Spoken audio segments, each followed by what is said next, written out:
छत्रपती संभाजीनगर जिल्ह्यातील गंगापूर तालुक्यात मुद्देश वडगाव येथे दोन सख्ख्या चुलत भावांच्या मृतदेहामुळे मोठी खळबळ उडाली होती। मात्र गंगापूर पोलिसांनी या गुन्ह्याचा उलगडा केला असून एका भावानं दुसऱ्या भावाचा खून केल्याचं समोर आले। धक्कादायक बाब म्हणजे खुनाच्या भीतीनं आरोपी भावानंही आत्महत्या केली असल्याची माहिती छत्रपती संभाजीनगर ग्रामीणचे पोलीस अधीक्षक विनयकुमार राठोड यांनी दिली आहे। सिद्धार्थ चव्हाण किराणा आणण्यासाठी घराबाहेर पडला होता, पण बराच वेळ झाला तरी तो परत आला नाही।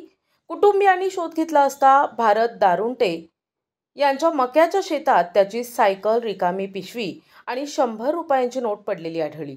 जवळच रक्ताचे डागही दिसले, जे थेट जवळच्या विहिरीकडे जात होते। सुरुवातीला बिबट्याच्या हल्ल्यामुळे त्याचा मृत्यू झाल्याची अफवा पसरली होती, मात्र सिद्धार्थच्या आईला संशय आल्यानं त्यांनी सिद्धार्थच्या खुनाची तक्रार अज्ञात व्यक्तीविरुद्ध गंगापूर पोलिसात दाखल केली। या तक्रारीनंतर गंगापूर पोलिसांनी तांत्रिक विश्लेषण आणि तपास सुरू केला। यात सिद्धार्थचा खून झाल्याचं निष्पन्न झालं। पोलिसांनी अनेक संशयितांचे जबाब नोंदविले, ज्यात त्याचा चुलत भाऊ स्वप्नील संजय चव्हाण याचाही जबाब घेतला। आपण केलेल्या खुनामुळे पोलीस आपल्याला पकडतील या भीतीनं स्वप्नीलनं आत्महत्या केल्याची माहिती पोलीस अधीक्षक विनयकुमार राठोड यांनी दिली।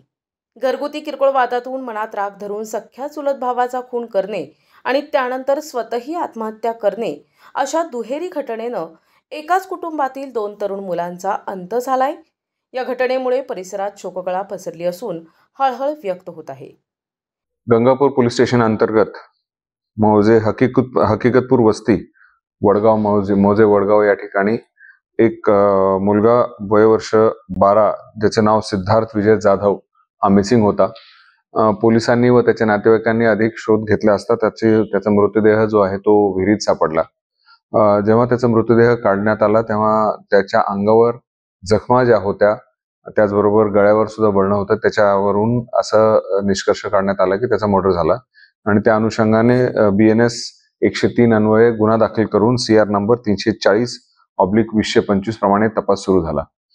अधिक तपास केले असता त्याची संशयाची जी काही धागेदोरे जे आहेत ते त्याच्याच चुलत भाऊ ज्याचं नाव स्वप्नील संजय जाधव वयवर्ष 22 याच्याकडे जात होते, कारण काही प्रत्यक्षदर्शी साक्षीदार त्याचबरोबर CCTV फुटेजच्या आधारावर तो सदरचा जो मृत मुलगा आहे सिद्धार्थ याला ज्या दिवशी तो घटना घडली होती त्यावेळेस तो भेटला होता असे तपासात निष्पन्न झाले होते।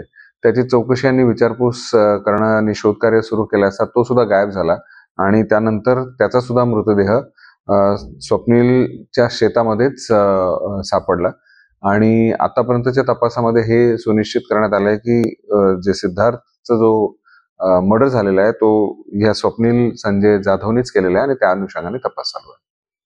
काय केलं त्याच्यामध्ये आतापर्यंत जो काही तपास आला त्याच्यामध्ये त्यांचा काहीतरी मध्ये काही भांडणं झाले होते आणि त्यावेळेस सुद्धा त्यांनी त्याला धमकी दिली होती की मी तुला बघून घेईल। किरकोळ वादातून झालेला आहे। अधिक काही तपास चालू आहे त्याच्यामध्ये। NTV news Marathi, Chhatrapati Sambhajinagar.